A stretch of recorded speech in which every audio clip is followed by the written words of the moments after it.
Greetings and happy Father's Day from Terry here at D-lab.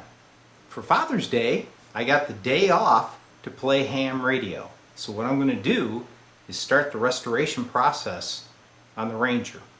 So the first thing that I always do, and of course the most painful aspect of restoring of this old radio, is getting the VFO lubed and cleaned, cleaning all the switches, cleaning all these shafts, and changing the Chernobyl resistor inside of the VFO cage. So how do you do that? You pull the whole face off the radio. And that's what we're going to do. Here we go. So here she is, a factory Ranger 2 in need of some restoration. Okay, all the caps in it are original. The VFO is kind of stiff. Not bad, but it shouldn't be that stiff. All these controls, all the shafts going through need to be lubed, and I do not know the status of that resistor in the VFO that always smokes. So I did notice when I first got the radio that if I tip her back and forth, I can hear something rattling around inside the VFO cage, and that's never a good thing. So either way, she's got to come apart. So the first step is we take all the knobs off, remove the bezel, unwire the meter, there's some miscellaneous hardware, and that face will drop off. So here we go. First off, get yourself a nice collection bin for all the knobs and hardware. All the knobs on here are with a standard straight blade screwdriver. Pop them off, and behind the knobs you're going to see these little funny spring washers. Don't forget about them. So I'm going to go through and take all this off, and then we're going to take the knobs and of course clean them because they're kind of nasty and dirty still. Then I'll be able to clean the face, we'll be able to lube the VFO, get the cage, change out the required parts, and this would be the first part of the Ranger restoration. Now the main tuning knob is mounted with dual set screws. Okay, you're going to find that they're tighter than all get out from being stored all those years, so I use an X-Lite small socket.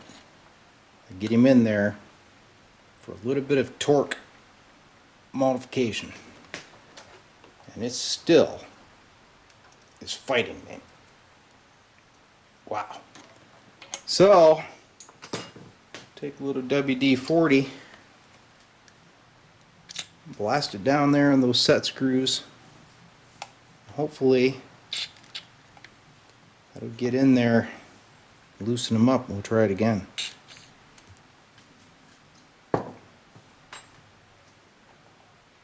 Alright, so back on this one over here. Little torque multiplier. There she goes. Let's see if the real troublesome one here will let go now. Always make sure to keep your hands there because you don't want to slip and bust the dial. That would ruin your day. At least it'd ruin mine. And there she goes. Excellent. All the knobs are removed successfully. You can see some dust and grunging on that VFO. She is stiff. Listen to it. So she really needs a clean and lube. But before I take off the front panel, which will come off when you take off these nuts, okay, I have to go around the back and disconnect these lights. There's a little ground strap from the VFO to the front, and we have to unwire the meter. Then we'll be able to take the front off. So to get the meter disconnected, you don't take these nuts off, okay? You have to go down here, there's a terminal board, you have to unsolder these wires that are hiding here, okay? You can get it right in there pretty easily. They designed it to be easily removable. I'd recommend that you pull out the modulator tubes, give yourself access. Look at there, the original E.F. Johnson tubes. Isn't that cool? So here's that little ground runner to the VFO I was telling you about. These bulbs are unplugged. Down here there's nuts. You got to take those off to be able to remove the bezel on the front of the VFO. So I'm going to do that next. Then we're going to flip it around, take out those nuts, drop the front panel. There's two little 1/4-inch nuts that sit here behind these knobs. You got to remove those. Now she should come loose. The bezel's off. Got some crud in there I got to clean up. Next thing is got to take off this pointer. And like I say, that VFO is stiff. So get this little pointer to come off. Got this nut in the way. There we go. Next I'm going to take off these nuts, and then we have to take off this nut that's on the vernier. And that's where you got to start being very careful. I'll explain. So all these nuts have to come off. I highly recommend you use a nut driver. Don't use a crescent wrench, because if you slip with a crescent wrench, you're going to gouge up your front panel and you're going to be crying. Okay? Use a nut driver. It's very controlled and it won't butcher up the front panel. So here's that VFO nut I was telling you about. This is a 7/8 nut. Okay? So here is this 7/8 socket. Should go on there. Now I do not have one deep enough to be able to get the drive on, so I just use a wrench here and spin him off. Just like that. Once again, avoid damaging the front panel by using a socket. Here's the most critical step for removing this front panel. I'd highly recommend that you set your Ranger up on his back. I've got a pair of 2x4s here to support it. I've got a little spacer behind this transformer here on the right side to help keep her nice and level and stable. Okay? If you envision this thing sitting flat facing you and you pulled the front panel and it were to drop, it can break the phenolic insulator behind this VFO vernier. And that would be a big mistake. They're very hard to locate. So I put these on their back, and then I can lift this panel straight up. Yeah, she's a little stuck, but she'll come up. And this is a controlled way to get that guy off of there without damaging things. So I'm going to have to work this a little bit, but she'll pop up. I'll cut back to it, but this is the way to do it. Alright, so I had some of these threads fighting me, so I kind of had to rock it, which is another reason you want to do it facing up. Alright, so she's loose. Now the front panel's off, revealing everything, including that vernier. And that vernier we need to disassemble and clean, but I can't get the vernier off until I can get down here to the set screws. And to do that, I have to remove this VFO metal cage. Alright, so right off the bat, I noticed, if you look right down here, I'm going to take a flashlight and get on it. You see that screw on the vernier? One ear of it's busted. Alright, remember I told you I heard something rattling around in here. Now that's not going to break by itself, so I don't know what happened. But that screw is one of the set screws that hold the vernier in place. And if you take a look down here, right, if I can get my light in there, oop, just had it right there. See that? That's the 18K Chernobyl resistor, and you can see it's kind of almost white in the middle because it's been super hot. So this is the reason that you go through this process to rebuild this VFO and take care of these issues, because if you don't, it turns into a real mess, believe me. To remove this VFO enclosure, there's 4 screws on the top here that you have to take out, because there's actually some rods that come up through here and they screw into it. Okay, then you have to go bottom side, and if you follow the 4 corners of the VFO, you're going to see some 1/4-inch nuts. So you're going to get your nut driver, take those out, and then hopefully that cage will lift up. Alright, so remember I told you something was floating around inside. Well, it fell out. And this is one of the little spring clips that they use for the VFO tuning adjustments. So that guy was inside the VFO. Now the other thing I want to show you is there's actually, I believe, 8 of these mounting studs. There's 2 on each plane of the VFO cover. There's 2 here, there's 2 here, 2 here, and unfortunately 2 under the shield, so you got to pull that too. So you can see the VFO cage is loose. You got a gap under here. But the other issue is there's some screws that are down the side, and they actually hit the platform inside. So you have to retract these screws. And of course, this keyer platform's in the way. So it's just one thing after another.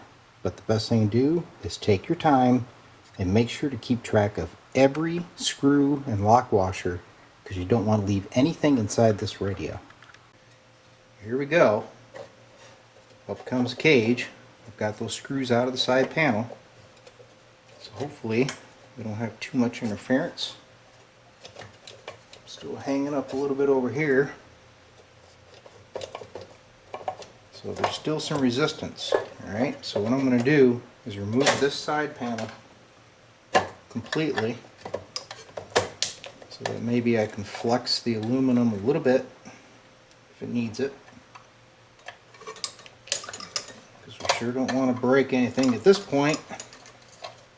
So I'm very close. You can see this one.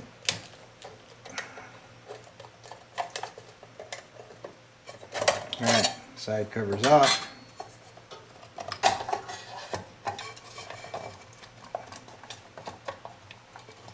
Still got something over here.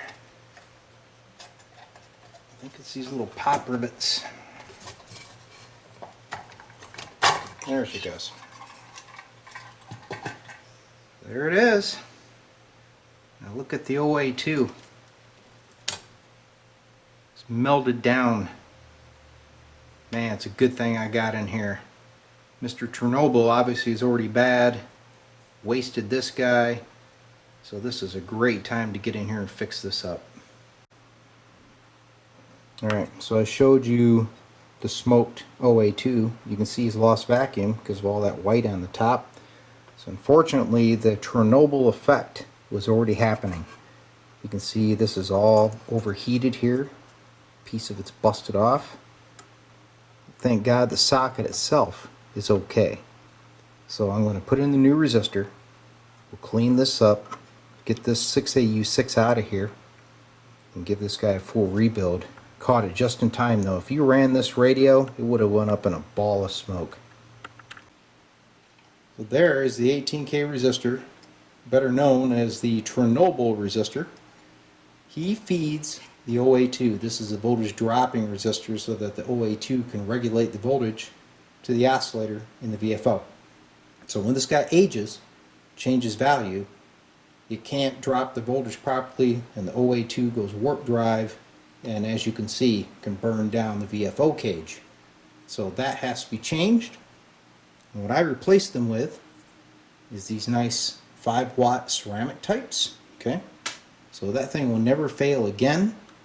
Then we have to rebuild the vernier because it's all stiff. But before I get in here and do any work, I'm going to get this vernier out of the way because I don't want to damage this phenolic insulator behind it.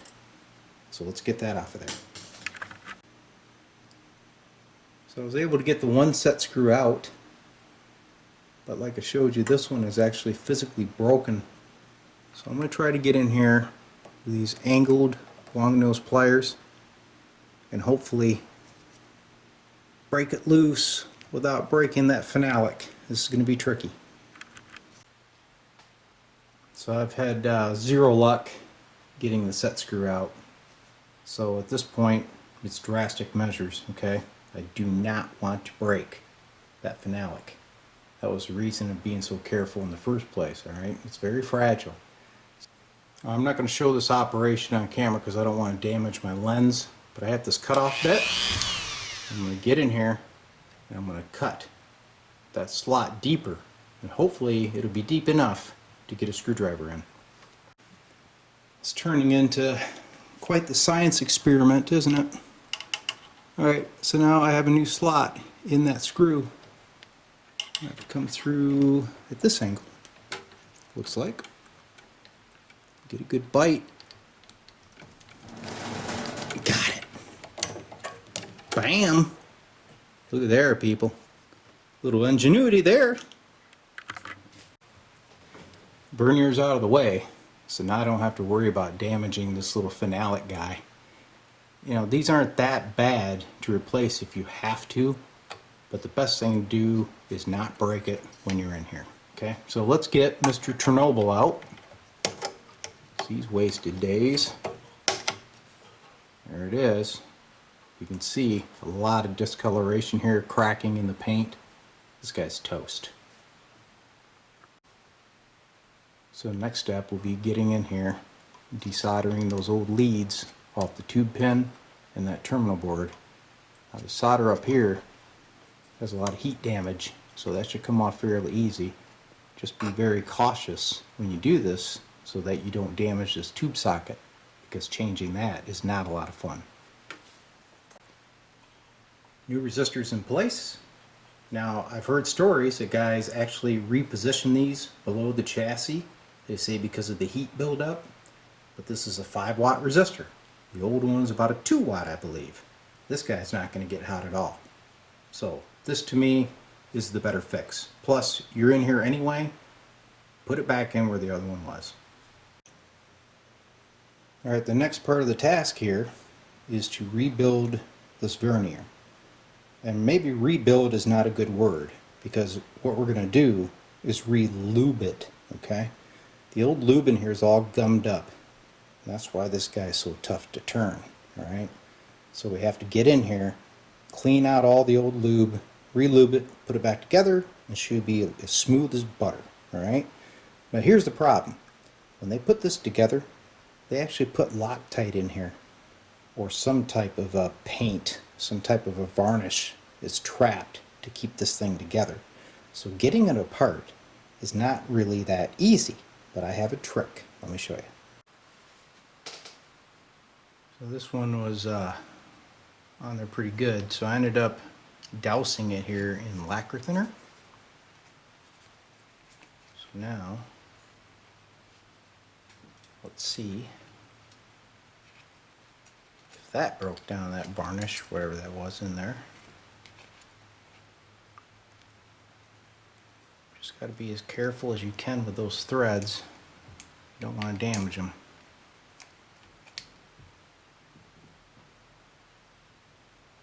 I think it's moving.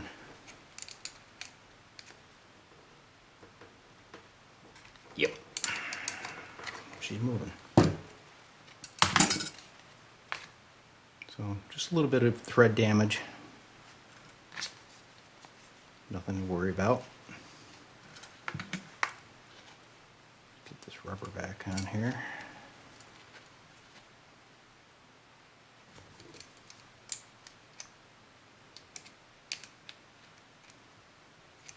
Okay.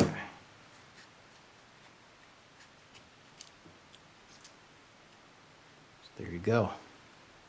You can see the old solidified lube in there. That should be flexible. It's kind of like hard paste. So we'll put it back in the lacquer thinner. Let it dissolve that. Put in some new lube, should be as good as new. So you can see the old lube here that's breaking down. I'd always keep this over your dish because the balls are going to fall out of these little indents, okay? Just remember how she went together. It's not that complicated. Then we'll put some new lube in here. This thing will operate as good as it did when it was made. I see the center shaft.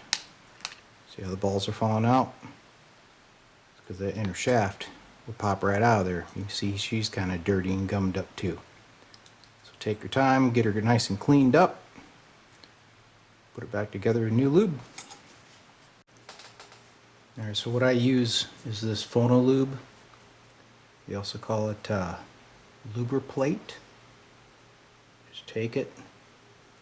Don't worry about using too much because it'll just come back out if there's too much. So reassemble your vernier. Get the little balls back in place. Just lube everything up. put her back together. Just pay attention to the positioning of these little brass races here. They got the little indent here where the balls ride on, so if you put it in the wrong way, it's not going to work. So you can see I coated this really well. You can almost not even see those ball bearings because there's so much lubricate in there. But the reason I'm doing that is it's going to sit in this little assembly with these races on each side of it. You want a lot of lube in there to keep them guys happy for many more years to come. You thread this in, and then I'm going to have to take the wrench and tighten it. However, you can see the vernier action's working well. It's nice and smooth now. That dial's going to tune like it never has before. So the last step, of course, is to tighten this assembly back up. The reason they use that varnish to hold it together is because it shouldn't take a lot of torque to put it together, okay? You just want those balls to mesh. So you can pretty much just do it hand tight, okay? So that she turns nice and freely. No reason to over tighten it, because then the vernier can't quite do its job. It would probably just eat the ball bearings if you did that. Okay, so the vernier is ready to put back in its place. Now I do have to replace a set screw. Got some of those around. So what I did is I cleaned this surface here with a little bit of the lacquer thinner. And you can take just a couple drops of like Testors enamel paint. Put that in there. There's some little locking type of device, in case you're worried about it coming unthreaded, which it really shouldn't, because if you imagine this is up against the front panel with a lock washer and a nut, so the chances of this guy coming unthreaded is about 0. Alright, so I'm going to wrap up part 1 of the Johnson Ranger 2 restoration at this point. This video was to show you the issues with the VFO and that vernier and how to get to it. So next, while you have it apart at this point, you would want to clean the chassis, lube your controls, clean the switches that you now have access to, and change out any capacitors or resistors that are subject at this point. You've got full access, right? So in my next video, I'll go through and change out the capacitors that are known troublemakers, and then we'll fire this guy up and we'll test the VFO for stability, because as you saw, there's some damage there. Alright, so we want to make sure that that's all working. Then we'll continue with the other phases of the restoration. So I hope this information was good for you, and there'll be more to come from D-lab Electronics. See you.